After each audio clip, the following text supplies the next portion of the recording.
YoRHa by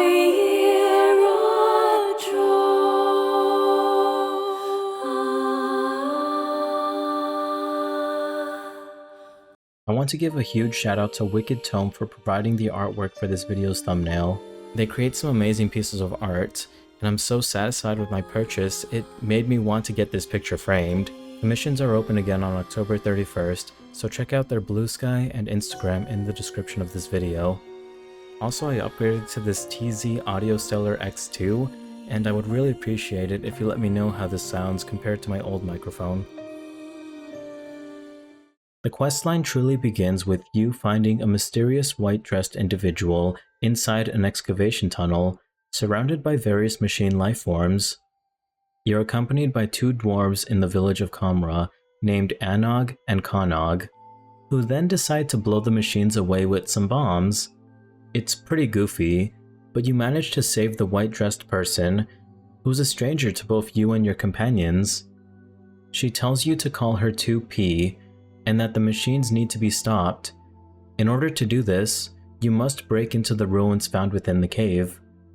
After blowing up the door with some more bombs, you enter the first raid of the YoRHa Apocalypse questline, the Copied Factory. While exploring, there isn't much story progression throughout. It just feels like a standard raid with bosses from Automata. But it isn't until you reach the final encounter where things start to build up. You find a 9S model operating a flight unit, adamant that he will defeat 2P. She says 9S has been controlling the machines, as he combines his flight unit with the grounded machine lifeform. Just like the main theme within the NieR series, nothing is as it seems. After defeating 9S, 2P begins walking up to him, but he's not dead yet. You can sense the rage feeling within him, similar to how he was at the end of Automata when fighting A2 atop the mysterious tower. But he then loses to 2P, kicking him off the platform. 2P was exhausted at the end of this, leading Anog and Konog wanting to learn how 2P and 9S are so human-like, even though they are mechanical. With her also mentioning that she needs to recover a key within the factory that is important to her mission. When investigating the Copied Factory, there's a room filled with 2B models. It made me think about 9S killing all of them, but like I said before, nothing is as it seems. After recovering the strange device, fixing a pod, and the device beeping towards 9S at the end of the raid environment, Anog decides to take 9S back with them and keep it a secret from 2P, just in case she wakes up again. Sometime later, the pod confirmed to the twins that the device they found is the key that 2P was looking for. With it being used to access a weapon, it still needs an adequate power source. Now you need to help find one. After some time of rebuilding the tool, the group decides that it would be better for 2P to be the one that activates the device, but she needs replacement parts. Remembering the room of corpses, you go back to the Copied Factory.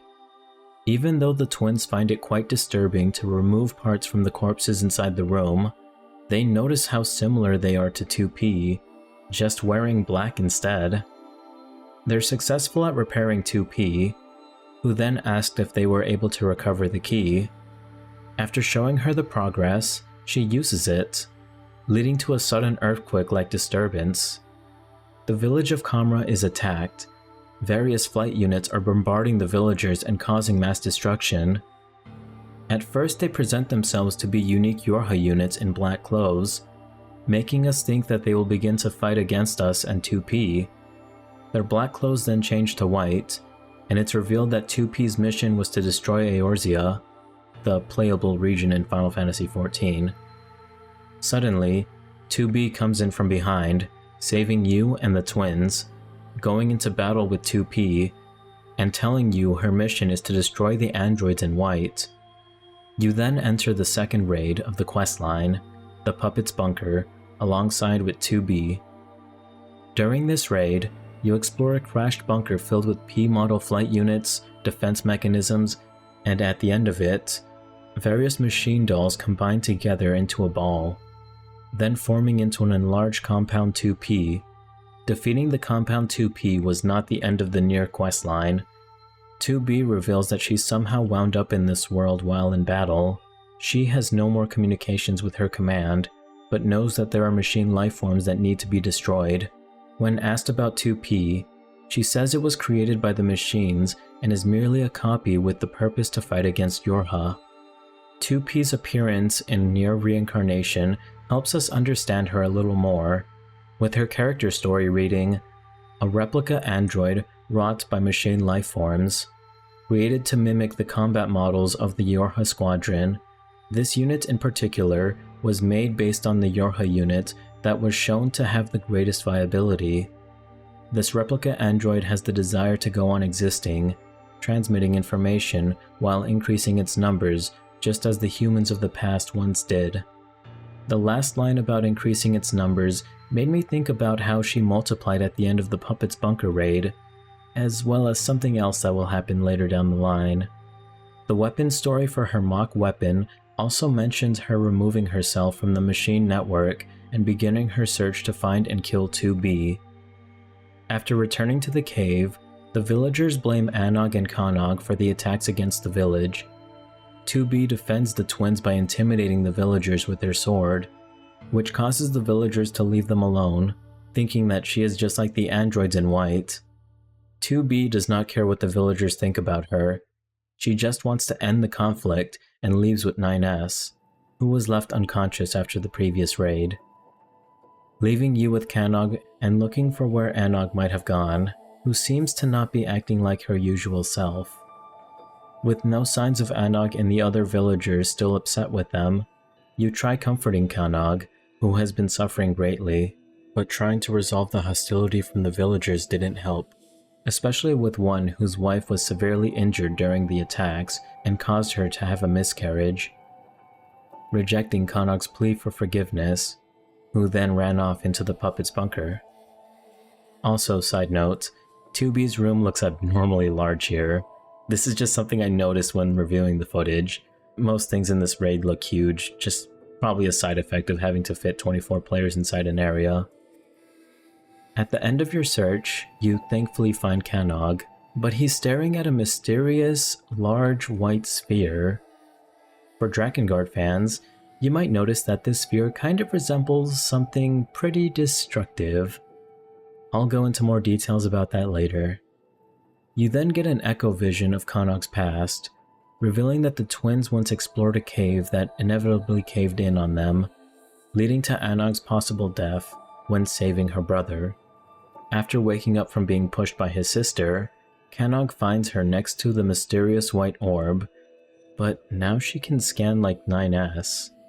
Kanog thinks that she is fine, but even you feel like there is something kind of mischievous about the sphere, as well as Anog surviving that, and who knows, maybe she's dead and that's just a clone of her. For those of you unfamiliar with Drakengard, the sphere is from a legend claiming to be called the Seeds of Resurrection. Mainly believed by the cult of the Watchers, the legend says that entering the sphere of resurrection will open the path to new and unknown humanity. However, this isn't really the case. It's revealed that the seeds are actually called the Seeds of Destruction, playthings left behind by the gods. They are tools that are the first signs of the world's end, and anything that enters it will evolve and turn into a being bent on destroying humanity. Now moving back to the Final Fantasy plotline, Kanog is a mess, falling ill with high temperatures and still gravitating to the seed with his desire to find his sister. The dig site chief asks if you can take him to find Anog again, and that he might be inside the Puppet's Bunker. Obviously, he's there, unconscious next to the seed. Many copies of 2P come out of it, ready to attack, but 2B, NieR's, and Anog come to save them. The various 2Ps then scream, looking a lot like an intoner there, kind of, just throwing it out there, and disappear along with the seed. The bunker starts to shake, seeming like it's about to collapse, so you then leave and return to safety. Outside, a large tower has now risen, and with Anog not wanting to tell you exactly what's going on, 2B, NieR's and Anog join you in the final raid, the Tower of Paradigm's Breach. Of the 3 raids, this one is the most interesting of them all, not only including bosses from Replicant, but also featuring some pretty obvious nods to Drakengard with mechanics and the music. Featuring more P units turning into Jack, Hansel and Gretel, the Red Girls, and an occasional jump scare that actually got my friend pretty good. Plus some hacking fun, leading to the Red Girls fusing with the Seed of Destruction within a portal atop the final area of the raid. Just as what happens in Drakengard, the girls become a being called the False Idol, with the goal of ending humanity. But this isn't it. The False Idol turns itself into another creature that resembles 2P and the Red Girls combined.